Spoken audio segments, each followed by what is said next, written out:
किसी ने बहुत जबरदस्त बात बोली है कि वक्त सबको मिलता है जिंदगी बदलने के लिए, लेकिन जिंदगी दोबारा नहीं मिलती वक्त बदलने के लिए। नमस्कार, मैं हूं शशांक पांडे और आज मेरे साथ कहानी एक राजा की।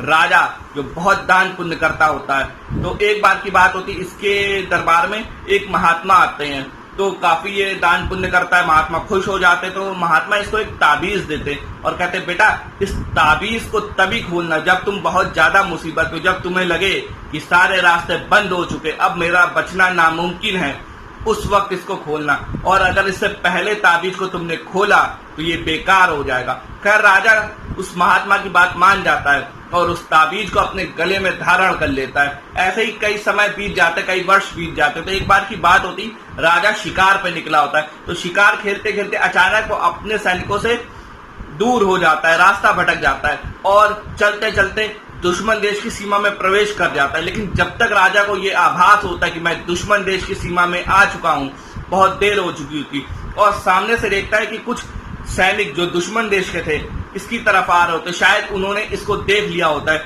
और ये उनसे बचने के लिए भागता है। वो सैनिक इसके पीछे भागते, अचानक इसको एक गुफा नजर आती है और ये उस गुफा में जाके छिप के बैठ जाता है और सोचता है कि बस किसी तरह बच जाऊं। और फिर ये महसूस करता है कि वो जो आवाज थी उन सैनिकों की, उनके घोड़े की, धीरे धीरे तेज होती जा रही। तो इसको ऐसा एहसास होता है कि वो सैनिक धीरे धीरे पास आ रहे। फिर ये सोचता है ये पास आ जाएंगे, फिर मुझे पकड़ के मार देंगे, तो अब मेरा बचना नामुमकिन है। तो ऐसे ही बुरे बुरे ख्याल इसके मन में आ रहे होते हैं। तो तभी इसको महात्मा जी की बात याद आ जाती है और राजा उस जो ताबीज जो पहना हुआ है गले में, उसको उतारता है और उसको खोलता है। तो उसमें एक कागज होता है, उसमें एक बात लिखी होती है कि बेटा वक्त बुरा है तो क्या हुआ, बीत ही जाएगा। तो राजा जैसे ही ये पढ़ता है तो उसे ये एहसास होता है कोई बात नहीं, समय है, कट ही जाएगा, बुरा है तो क्या हुआ, बीत ही जाएगा। तो खैर राजा बस ये बात सोच ही रहा होता है।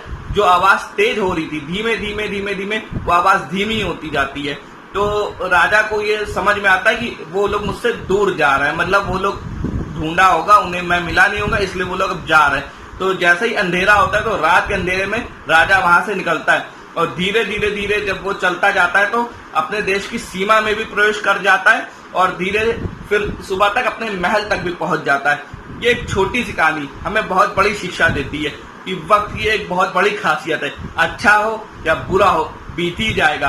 कई बार हमारी जिंदगी में ऐसा समय आता है, हम सोचते हैं कि कैसा घटिया वक्त है, समय है कि बीत ही नहीं रहा है। लेकिन हमें ये याद रखना चाहिए, वक्त की सबसे बड़ी जो खासियत होती है ये कि वो बीत जाता है, क्योंकि रात है तो सुबह भी आएगी। जय हिंद, जय भारत, भारत माता की जय।